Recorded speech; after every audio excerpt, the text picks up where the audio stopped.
Hello, and welcome to another episode of Formula One Touchline podcast. We are making this a habit, aren't we? Well, I'm sure you already know what we're going to talk about this fabulously young, talented boy known as Geroge Russell, and a whole lot more. The big news in the F1 circuit is that Lewis Hamilton has signed another 2-year contract with Mercedes, as Toto calls it, and the drivers lineup saga around it. Lewis just handed a 2-year contract with the team. He's gonna be the driver for Mercedes for 2 more years to come, which is until 2023. There are a lot of other things and theories and whatnot, and one of the most popular ones is that who's gonna be the partner in crime for Lewis and Mercedes? Who's gonna drive alongside Lewis Hamilton in that Mercedes? That's the real question. And I think most of us know or have an idea that it might not be Valtteri Bottas. And the reason for that is because Valtteri has not been at his best. Nowhere close to that, to be honest. Yes, we know that the car is not performing at the peak. Valtteri is not actually doing a lot to push Max or Red Bull at the top, or even Perez. If you have been following the F1 community on the internet since yesterday this news was announced, it is buzzing with not only Hamilton, but the second seat conversation. Yes, that is the hot topic right now. While more or less everyone expected Lewis to sign at least 1 year or a 2-year deal with Mercedes and stay with them, since the time we saw George stepping it up in the W11 last year, everyone was expecting him to make his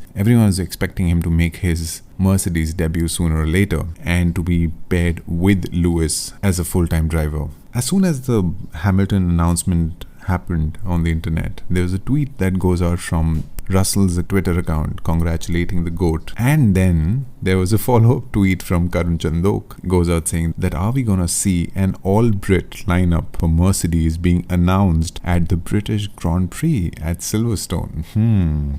Now this thread itself got so many tweets and replies and whatnot, and then there were just theories floating around. Bottas is not only lacking in performance, but there's a lack of motivation to win or compete as well, and it's pretty much visible from the way he's driving, the way he's competing in his qualifying, the way he's pushing the car, the way he's interacting on the radio, the way he's kind of going about implementing his strategy. All of these things are not adding up to something positive for him. In the qualifying at the Austrian Grand Prix, Hamilton is not even on the front row. It's Max Verstappen along with Lando Norris, who's been doing a phenomenal job with that McLaren. Lewis missed out on the front row. Why? Because of the car, of course. Because the margins were that slick that you absolutely cannot give away even 1/10 of a second, and that would cost you a couple of positions. And that's exactly what happened with Lewis. Another highlight from this qualifying race was Lando Norris, a British boy who took all the limelight for performing the way he did in his final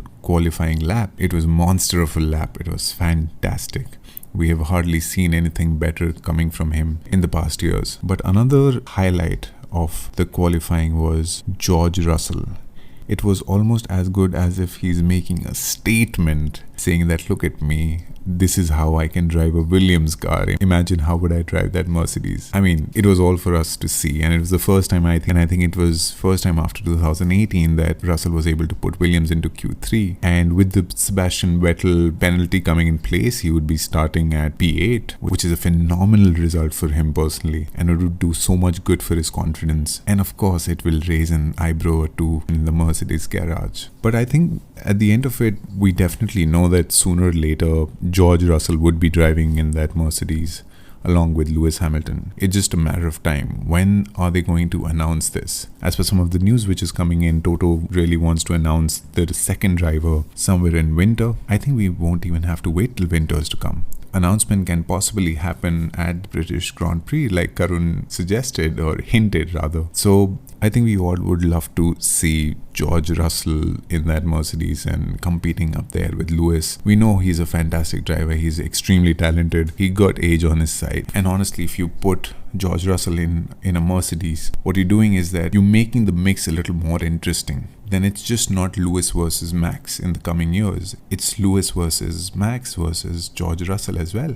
versus Checo Perez. It's not a 2-horse race anymore. because clearly George has the potential to go out there and push for the WDC title. I don't think he's gonna hold back or he's gonna be told that you cannot race. I'm sure he will be free to race. Even though we have seen some of the bias coming out from the Mercedes team towards Lewis, literally used Valtteri for Lewis's advantage in the past couple of races, which is just pretty sad for Bottas, but I don't think that should be the case with George. Or it might be just the other way around, where they know that they're not pitting a very experienced driver against Lewis. He's a young driver, so he would be more than happy to just sit in that Mercedes and learn from Lewis, and would not shy away from acting as a very good support driver. I mean, he can be a fantastic team player, and that's how Toto and Lewis would see this.